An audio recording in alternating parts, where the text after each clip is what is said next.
उत्तराखंड के अल्मोड़ा में रामनगर से रानीखेत को जोड़ने वाला पुल पानी के तेज बहाव में गिरा। पुल गिरने से लोगों की मुश्किल बढ़ी।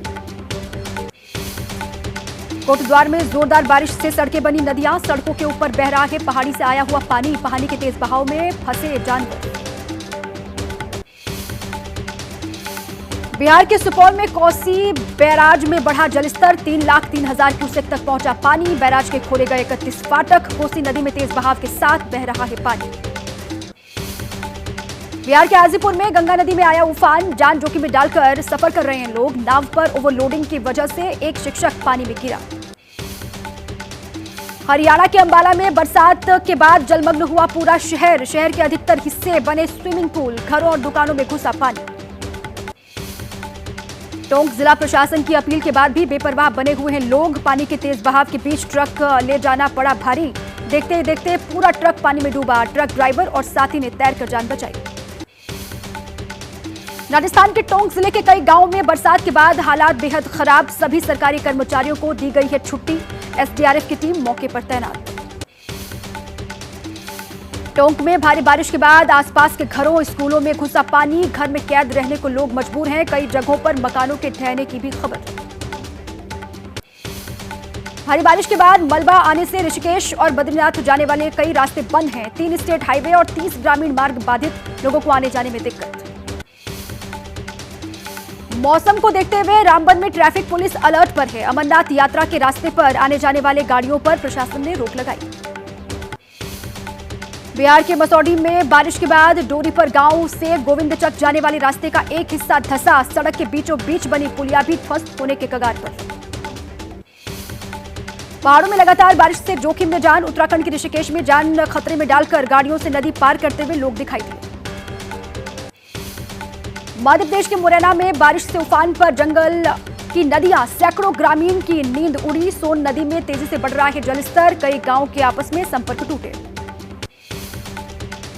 कर्नाटक के कलाबुर्गी में जोरदार बारिश, शहर के कई इलाके में भरा पानी। जगह जगह जलभराव की समस्या, सड़कों पर वाहनों की रफ्तार थमी। हाथरस घटना के मुख्य आरोपी को पुलिस ने कोर्ट में पेश किया। कोर्ट ने आरोपी को 14 दिन की न्यायिक हिरासत में भेजा। हाथरस घटना पर एसपी निपुण अग्रवाल का बड़ा खुलासा। मुख्य आरोपी मधुकर राजनीतिक दलों के संपर्क में था। मधुकर ही सत्संग के लिए फंडिंग जुटाता था। हाथरस घटना के मुख्य आरोपी देवप्रकाश मधुकर का पुलिस ने कोर्ट में पेश करने से पहले अस्पताल में मेडिकल करवाया। पुलिस ने 2 बार कराई मधुकर की मेडिकल जांच। यूपी के मुरादाबाद में आर्य समाज के लोगों के खिलाफ हाथरस घटना को लेकर जबरदस्त गुस्सा। डीएम कार्यालय पर प्रदर्शन कर कथित बाबा और सेवादारों पर कार्रवाई की मांग की। सत्संग के दौरान हाथरस में 121 लोगों की मौत हुई थी। हाथरस हादसे के बाद पहली मर्तबा सामने आया सूरजपाल उर्फ भोले बाबा। कहा, घटना से बहुत दुखी हूं। शासन प्रशासन पर रखें भरोसा। हाथरस कांड के उपद्रवी बख्शे नहीं जाएंगे।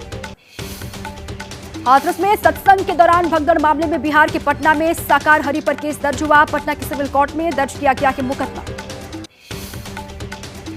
हाथरस हादसे के बाद एक्शन जारी। जांच के लिए न्यायिक आयोग की टीम पहुंची हाथरस। 2 महीने में जांच पूरी करके रिपोर्ट सौंपेगा गठित आयोग। बाबा के काफिले का एक और सीसीटीवी फुटेज आया सामने। 2 जुलाई को हाथरस हादसे के बाद महज 20 मिनट में एटा क्रॉस कर गया था बाबा। काफिले में थी 12 गाड़ियां।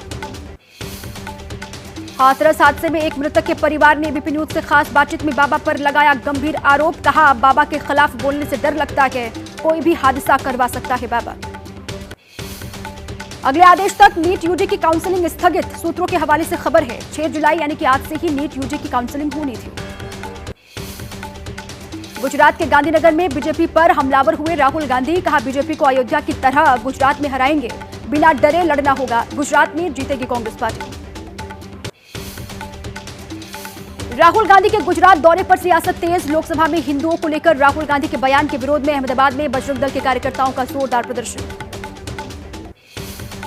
राहुल गांधी के गुजरात दौरे से कांग्रेस का जोश बेहद हाई। कांग्रेस विधायक जिग्नेश मेवाणी ने कहा, संविधान की प्रयोगशाला बनेगा गुजरात। अगले चुनाव में 117 सीटें जीतने की भी होगी कोशिश।